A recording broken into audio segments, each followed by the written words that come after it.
What's going on, everybody? Welcome to the Wrestling Junkies podcast, a special edition of the Wrestling Junkies podcast. I'm Eric, Mr. Cincinnati Robinson, and I'm joined, as always, by the podcast dad himself. We're doing great. Again, I'm going to sound like a broken record, but it is our favorite time. I love doing this. I love that we get to talk to actual wrestlers on this show. Let's get right into it, man. Absolutely, yes. We are so honored to have joining us today Brian Baum. You've seen him at Full Queer, Battle Club, and he will be making his debut for Monster Factory next week. Brian Baum, thank you so much for joining us. How are you today? I'm great. Thank you for having me. I'm really excited to do this with you both. We greatly appreciate it, and kind of like we said before the show, Rosie from Full Queer said that you were a very promising rookie. We knew we had to talk to you. It's a very glowing recommendation. We've gotten to know Rosie, and getting to know her, and everybody else in the wrestling community that we've gotten to know over the last few months, and always just looking to have great conversations with wrestlers. So we greatly appreciate this, and let's just dive on in. Every superhero has an origin story. Professional wrestlers are no different. Tell us about your earliest memories of professional wrestling. Yeah, so my first memory of wrestling, I don't even remember who the wrestlers were because I thought wrestling was so honky and dumb, and I didn't get why anybody liked it. I think it was 1-2-3 Kid. I could totally be wrong, but I was switching channels, and I was like, who watches this shit? And I was, I don't know, maybe 8 or so. And then I have probably the weirdest origin story, at least I think I do. But I'm openly gay. And I think a lot of gay guys have this in their childhood where we're attracted to like female characters. Like I wanted to be Chun-Li in Street Fighter. When it came to the Ninja Turtles, my favorite character was April. I loved The Little Mermaid, things like that. Princess Peach was like who I played in Mario Kart. So my brother, who was a wrestling fan before me, he loved Stone Cold and The Rock, and I could care less. And we were in a toy store, and there was this looking for toys for him. My mom was, and there was a toy of this woman, and of course, my little gay ass, I'm like, who is that?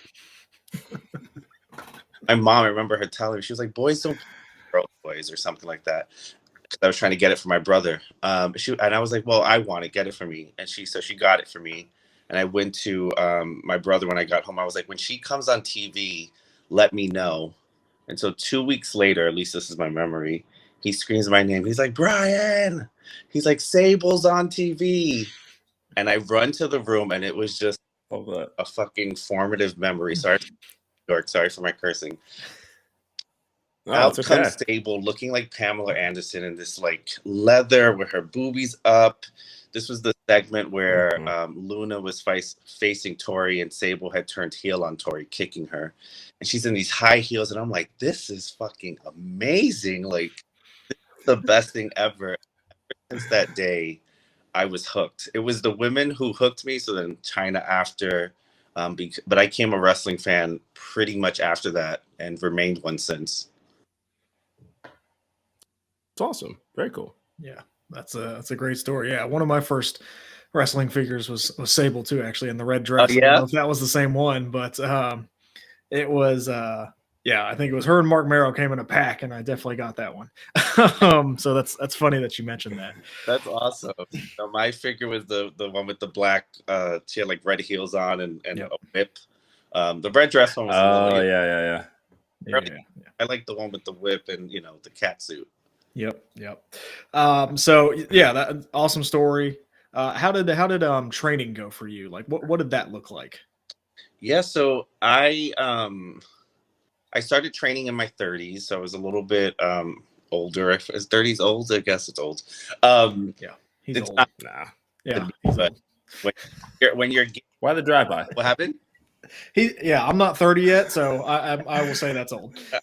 Well, if you're born like me, get good genes, it doesn't matter. But I started training when I was 30 because when I was younger, I'd always been interested in possibly doing it. But I'm 5'9".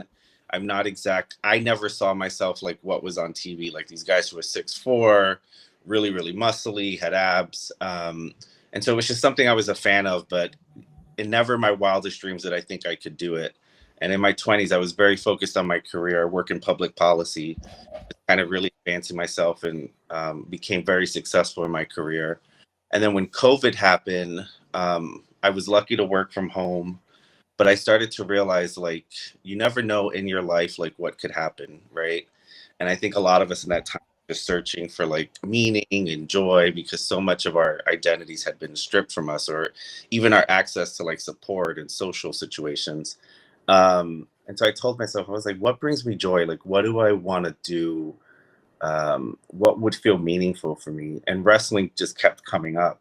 And so that idea of a bucket list, I was like, you know what if I just have a wrestling match during the pandemic? Just one, just to scratch that itch, say I did it. And my friend Marco, who I'm sure you know, who also he founded Full Queer and works with Mm-hmm. um, I said, hey, like if I came up to San Francisco, would you train me? And could we just like have like a match, me and him, and something we'll film and just be for our friends? Um, so he said, yeah, like super supportive. So I went there literally for 2 hours, learned like a match, very Sable of me, like had Marco put me over. Um, and he did all the hard work and I just kind of acted and pretended like I knew what I was doing. I still look back at that match and it holds up. So I'm like, I'm really, I look back and I'm like, I can't believe we did that. But that was my origin story. I had that match, and what was supposed to be a bucket list item turned into a real obsession after. I was like, I need to get back in the ring. I need to do it. It took a few months after that to like, or maybe even more than a year after that, to finally convince myself that I would do it. But I was bit after that, and it was just sort of the rest is history, as they say. Nice. Wonderful, wonderful. So as far as your training and everything you've done to this point, as far as starting during the pandemic, which that's an interesting time to start in basically an entirely new career, and that's something certainly in hindsight that you may not have realized that you were doing. But over these last few years, what are some other just fun moments that just kind of make you chuckle or grin anytime you think about them, just as far as what you've done in the ring? God, there's so many. I mean, so last September was when I officially started training, September 2022, with with the Battle Club School Fallout in New York City. Um, and that was one of my first memories of just like, what the hell am I doing? I remember going into the training facility, which I had no clue how it would look, but if you ever go to like training facilities, there's some that are like super nice because maybe they're in neighborhoods or in cities that aren't so expensive. But in New York, like real estate is very, very expensive. So we were like in a printing, like a Kinko's type facility, and like in a back room, very, very low ceiling. And I remember going in there and just being like, wow, this is tiny as hell. And just feeling like grungy, but in a good way. And just feeling like really, really excited that I was doing this, but also feeling like, what the fuck am I doing? Right. Like it was just very masculine. Yeah. It was very like outside of who I normally am.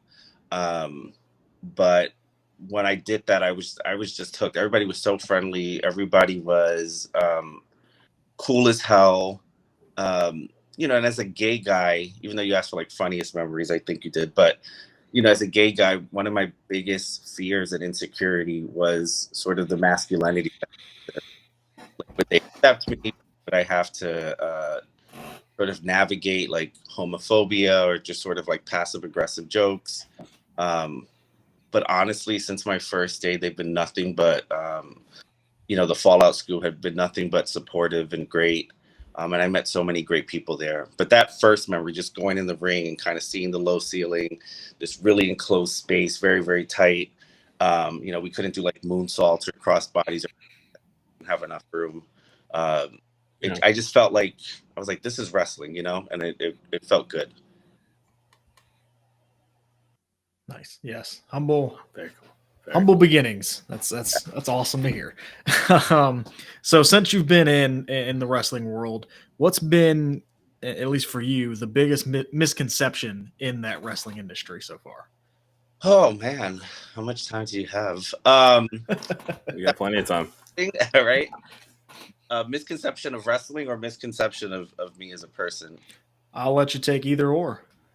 Um, I don't know. The one that resonates with me as a wrestler, as a character. But there's a listen. I'm as gay as I am, and I'm very very proud of it. A lot of that is because growing up, I was so closeted. When I finally, found comfort and support that I could be who I am, I'm unapologetically myself. But I would say, like, in wrestling, when people find out you're gay, even though there's a lot there, I've experienced a lot of kindness.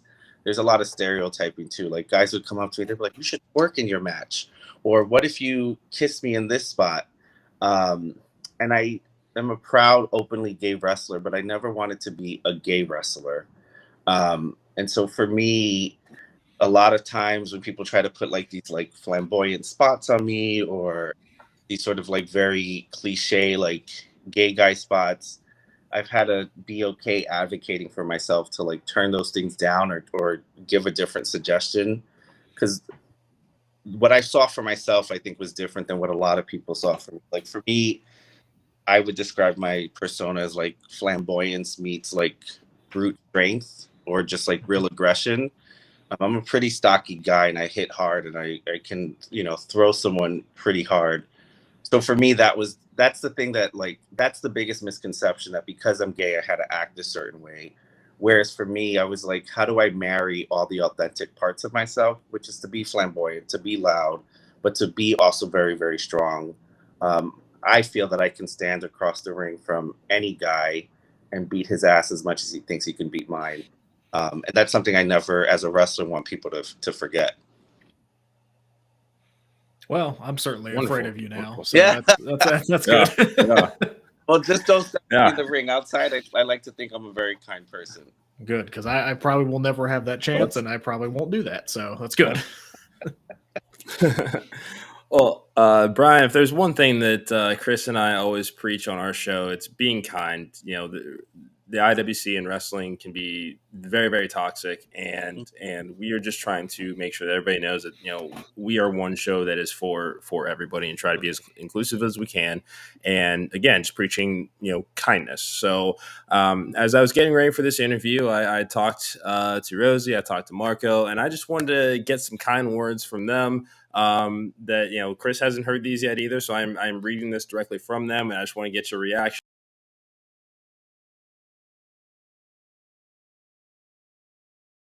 Oh, no, Marco. I mean, Marco is someone who I hope soon gets all the flowers that he deserves. Behind the scenes, he is just one of the most giving people that I've ever met. Really looks out for the community, like, has a philanthropic spirit about himself, and is always trying to uplift voices and people and wrestlers who don't often get the chance. So if there was ever like a indie Hall of Fame, I would hope one day that Marco's on that stage getting his ring and his flowers, because he does an incredible amount of work behind the scenes for the community, and he's very, very selfless in that regard. So I think the world of him. Love that. Yeah, we've only gotten to know him recently, and I think Chris can certainly agree that they have been fantastic and very, very giving to us, as well, as far as with their time as well. So it's just certainly nice to see that all of this just creates positive energy that wrestling business certainly needs right now. Absolutely, and he's that. Yeah, love that. Yeah. No, it was great to have him on, and kind of talk about that, like, just something that's, like you said, that's, he's taking this and he's running with it, and he's doing a great job with it. So for you, any indie spotlight you want to put, any spotlight on any guys out there right now, any guys, girls, and then any promotions that we as wrestling fans need to start tuning into a little bit more. Yeah, absolutely. So, I mean, outside of, she's based in New York City, New Jersey, is someone to watch out for. She's a freaking powerhouse. She's probably like 6, just like brute force. You do not want to fuck with her. I mean, her character is so intimidating, and I hope it doesn't kill me for saying this, so maybe we just have in a ring, but behind the scenes, just one of the most kind, funny. I'm so glad that I got into the wrestling business just to meet her kind of people. Just a really, really good person, and in the ring, like, you just can't take your eyes off of her. Like, literally, if WWE were to sign her tomorrow, it'd be a great signing because she's that good. I would definitely say her. And yesterday, I had a match with with a promotion called T2T in New York, and one of my opponents was Nick. I forget. I forget what his last name is in the ring because I just know him as Nick, but I can get it for you. He's also someone to watch out for and look for. I think a lot of times when we wrestle people, will come up to us after the match. They'll be like, "That power bomb looked great," or "This spot looked great." You know, and it takes two to tangle.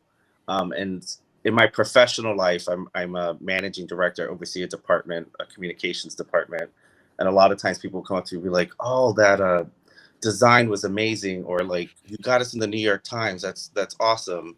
But there's like a whole team behind you that is like putting that work in, and it's similar to a match. And I'm very big about giving people their flowers. So when people would say that to me, like, "That powerbomb spot looks great," I would say thank you, and it takes two to tango. And Nick is someone who I felt made me look better, and I felt like he's somebody that I hope, because of his selflessness and his talent, could also get some shine. So those two really, there's so many more, and I'm sure people watching be like, "Why did she name?"